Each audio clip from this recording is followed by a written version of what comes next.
Hello again and welcome to DanWhiteBooks, the book review channel where we add insights into the worlds of literature for both those who do read and those who don't. Today I'm reviewing a book that tells of a massive labyrinth where architecture and nature come together as one. Today I'm reviewing Piranesi by Susanna Clarke.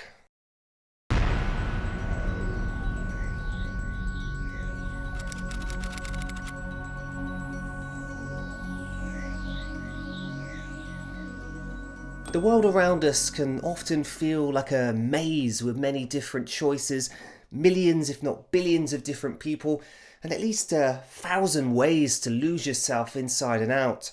While our world can overwhelm with its complexity, the world in Piranesi, or the labyrinth as it were, stands out for its similarity.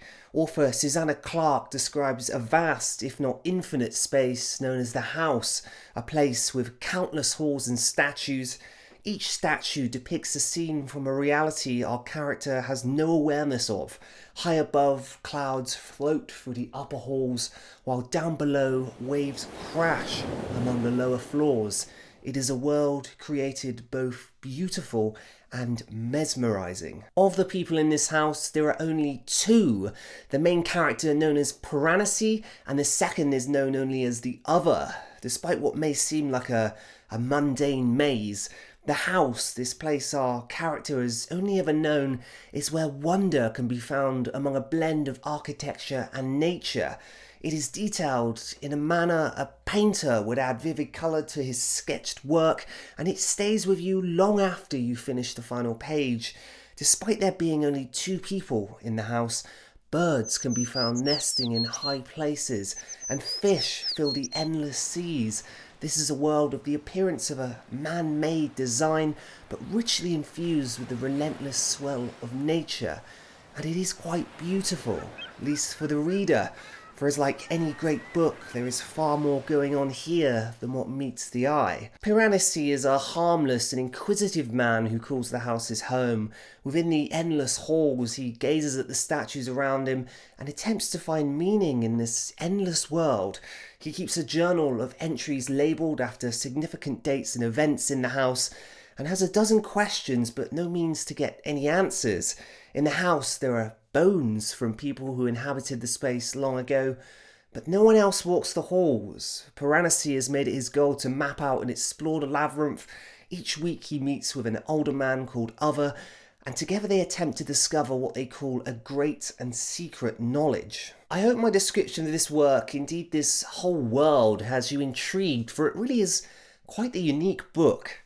I did what I always do and bought this book without reading the blurb on the back. I love to live dangerously. To say I was surprised is an understatement. I'd originally bought this book as it was nominated for the Women's Prize in Fiction, and I believe it has now won that award. I often stray away from fantasy works, but I think this book has certainly pointed my sail in another direction. In essence, this is quite the simple book. There really are only a handful of characters, the main bulk being only 3 people. It's a great book to read, especially after something much heavier, but don't be fooled, there are some interesting points to note. I have seen online that people are drawing comparisons between this work and Plato's allegory of the cave, in which he describes characters trapped in a cave who only ever see shadows of objects projected in front of them. Piranesi's world is made up of statues in a grand hall, grand halls that expand endlessly, and they're all depicting, these statues, another reality that Piranesi himself has lost touch with. The character is incredibly likeable and as curious as a cat. He's also highly intelligent, and you do at points feel sorry for him, despite being trapped in an infinite house that is often not kind. In certain months it even has its own climate. It gets cold, it's hot. He sees the world positively and takes it in the positive for what he has, and connects with the house on a very deep and spiritual level. This book was a joy to read, particularly if you want something that will put a smile on your face and isn't a work that requires a lot of deeper thinking. And I by no means infer that negatively. Too often when you're reading dense pieces of fiction, it's nice when something easier comes along, particularly when it tells such a rich and mesmerizing tale.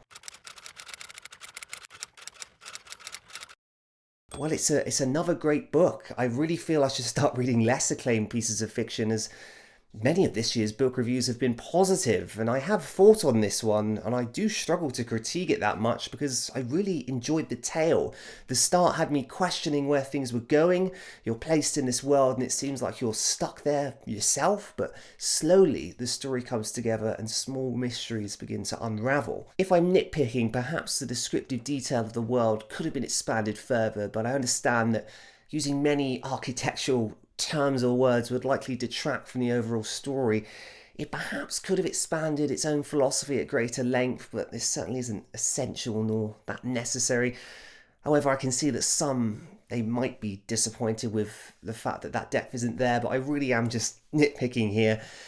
There's still plenty to think on in this work. So with all things considered, I would rate this book a 92 out of 100. In essence, this is a great little read that is short, concise, and has all the great qualities you'd want in a book.